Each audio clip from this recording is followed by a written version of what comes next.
Kababayan, uunahin na natin. Naku po, ano nga ba ito? Kibuloy, mga kababayan. Si Kibuloy ay hindi pa daw nakatanggap ng extradition mula sa US. Bakit nga ba tatanggap ng extradition? Ito na nga, ang balita, mga kababayan. Ito po, pasensya po kayo ha mga kababayan kasi binago ko po yung aking thumbnail Oo, yung title nasa taas na, no? Kasi kung dito sa baba hindi nakikita kaya nilipat ko sa taas. Oo. So mamaya abangan nyo po, magbago po yan lahat. Hindi pa na ano So ito na, mga kababayan. Si Pastor Kibuloy, wala pang natanggap na extradition request. So ito po ay galing sa DZMM, no? Pagmamayari ni Romualdez. Ito po mga kababayan. Bakit nga ba wala pang natanggap? Naku po, mga kababayan. Bakit nga po ba? Source, extradition request para kay Pastor Kibuloy isinumiti sa DOJ. Naku po, mga kababayan. Diyos mio Marimar. Naku, Kibuloy, good luck. Kapag hindi kayo dumaan sa akin, hindi kayo mapunta sa US. Naku po, eto na, pakinggan ninyo. Justice, wala pang natatanggap na extradition request mula sa Estados Unidos para kay KOJC leader Apollo Kibuloy. Narito po ang balitang kumpirmado, sigurado, mula sa Maynila, mula sa ating Radyo Patrol, Bert Dizon. Bert! Ito na. Jeff Marlin, ayon kay DOJ Undersecretary Nicholas P., wala pang natatanggap na extradition request ang Pilipinas mula sa Estados Unidos para i-extradite si KOJC leader Apollo Kibuloy na wanted sa United States para harapin ang mga kaso nito kaugnay sa child sex trafficking, fraud at money laundering. Sa isang pahayag, nilinaw ni Rine, Department of Justice spokesperson Attorney Nico Clavano, na hindi maaaring ma-extradite ang isang akusado na mayroong gumugulong na paglilitis sa Korte ng Pilipinas. Kailangan pa umunong tapusin ang paglilitis sa akusado at ang sintensya nito sa Pilipinas. Dagdag pa ng opisyal, maaaring kumilos ang Korte na pabilisin ang paglilitis sa isang akusado para maaksyonan ng isang extradition request. Samantala, kinumpirma ni Philippine Ambassador to the United States, Jose Manuel Romualdez, na nagpadala nga ng extradition request ang US sa Department of Justice noong Hunyo.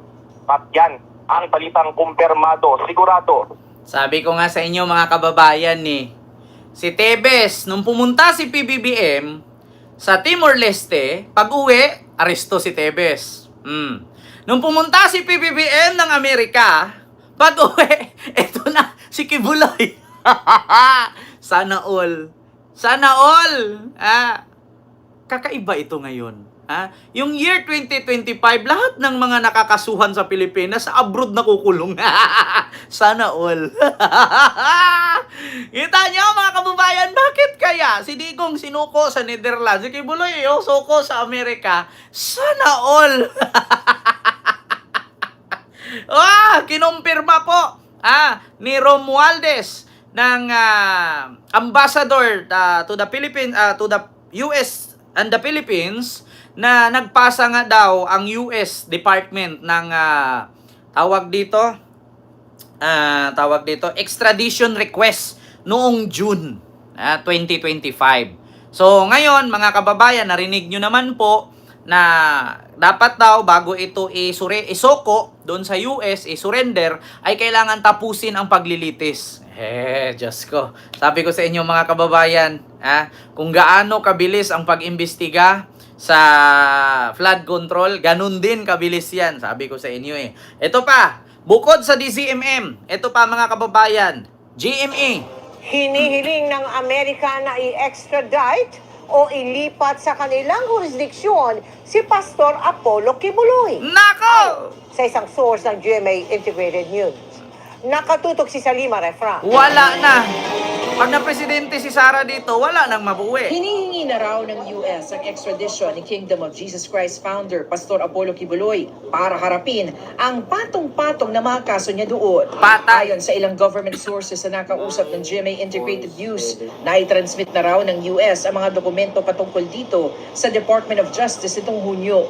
Seryoso raw ang Amerika sa kanilang extradition request at gumagawa na ng mga kinakailangang hakbang kasama ang gobyerno ng Pilipinas para mapaharap si Kibuloy sa hustisya. Nako! Alam na rin daw ng Malacanang ang extradition request na ito ng Amerika. Nako! Na yan sa patong-patong na mga kaso, kabilang na ang conspiracy to engage in sex trafficking by force, fraud and coercion, sex trafficking of children, conspiracy at bulk cash smuggling. Si Kibuloy Sasabihin na naman ito mga kababayan na nabayaran na si Marcos ng 200 million. Yan na naman sasabihin. Ayaw ko magpahuli kasi binayaran yan 200 million. Patong sa akong ulo, 200 million. Pag hindi kayo dumaan sa akin, hindi kayo mapunta sa US. Nako, 200 million pa naman daw. Oo, ibabalik na naman nila itong kwentong ito. Ma'am Evelinda Caule, maraming salamat sa super sticker. Thank you so much po. Nako, sasabihin na naman ito. Alam nyo ba, patong sa ulo ko, 200 million dollar. Once na ako suko sa Amerika, natanggap na nila yung bayad. Putang ina. Bakit ganon? Kapag ka nahuli ka dahil sa kabulastugan mong ginawa doon sa US, sasabihin 200 million. Bakit? Bakit bibigyan ka 200 million? Gaano ka ba kaimportante? Nako. Mga kababayan, kaya po ito nabuhay, itong extradition na to, later. Kasi meron po akong nakalap din po na isang balita na ito po yun, saan ba yon? Na miyembro ng KOGC nahuli din dun sa US dahil alam mo yung sumalang sa peking kasal? Ano ba yon? Ang tawag diyan mga kababayan na isang miyembro ng Kingdom of Jesus Christ ni Kibuloy na inaresto doon sa US kasi ito saan ba yon?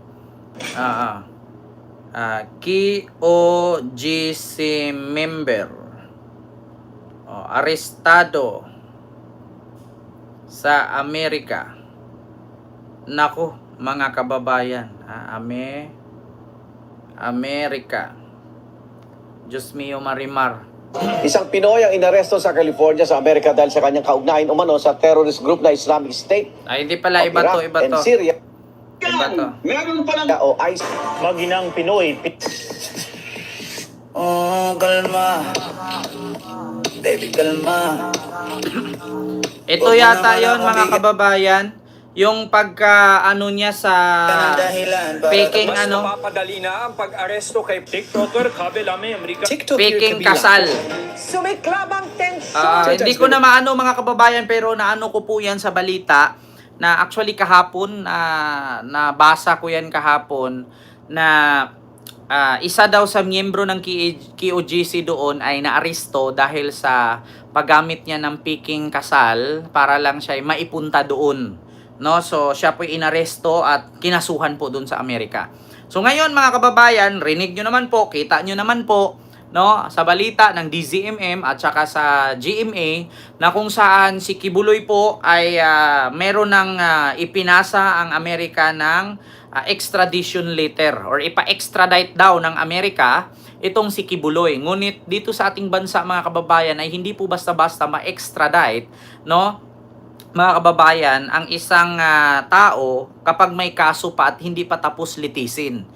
So, kailangan madaliin daw litisin ito ng gobyerno ng Pilipinas para ma-extradite na si Kibuloy doon. So, mabilis lang yan mga kababayan. Bilis ngang nahuli. Ikaw ba naman, isang batalyong pulis, kukutkutin yung lupa. Sabi ko sa inyo mga kababayan, kailan nyo gusto? Next month? Second month? Third month? US citizen yan bigla. Kailan nyo gusto mga kababayan? Kailan ninyo gusto? Pag hindi kayo dumaan sa akin, hindi kayo mapunta sa US. Pero si Kibuloy dadaan ng DOJ yan, diretso yung Amerika. Take note walang bisa-bisa. Nako, mga kababayan, baka yung sinakyan ni Digong, ayun din ang sakyan ni Kibuloy. My God, naalala ninyo yung eroplanong sinakyan ni Digong? Yun din ang sakyan ni Kibuloy. My goodness, mga kababayan, nandun sa Villamor Airbase sa Kaabang. Diyos mio, Marimar. Kapag hindi kayo dumaan sa DOJ, hindi ka mapuntang US. At least free, ha? Oh, wala nang interview, ha? Oh, magkano ang visa pa US ngayon? Libre. For Kibuloys only. My goodness, mga kababayan, ha? Visa free for Kibuloys only. Sarap sa feeling, no? Mapunta ka ng US. Walang stopover yan. Tuloy-tuloy yan. Baka dadaan pa ng Dubai. Mga kababayan. Nako po, diretso yan sa dahig. Nako. Barrio Alfresco, maraming salamat sa iyong 10 Hong Kong dollars super chat. Nako po. Si Digong sa dahig, si Kibuloy sa US. Nako po. 8K daw ang visa. Sana all pa US. Si Digong naman, sana all pa Europa. Galing. Hindi nyo napansin? Ganyan, dapat ganyan. Kapag makasalanan ka sa Pilipinas, ipagtapon kayo. Extradite kayo sa ibang bansa. Sham marriage. Yan po ang sabi ni Ma'am Valma Valdez. Yes, sham marriage po ang nangyari doon sa isang miyembro ng KOJC sa Amerika na inaresto po. At yun nga, nakulong doon. Miyembro po ng KOJC ni Kibuloy. So, mga kababayan, ayan na nga. Free visa, free airplane. Nako, sana all. Yung isa pa Europe, yung isa pa US. Sino kaya yung pa-Arab country?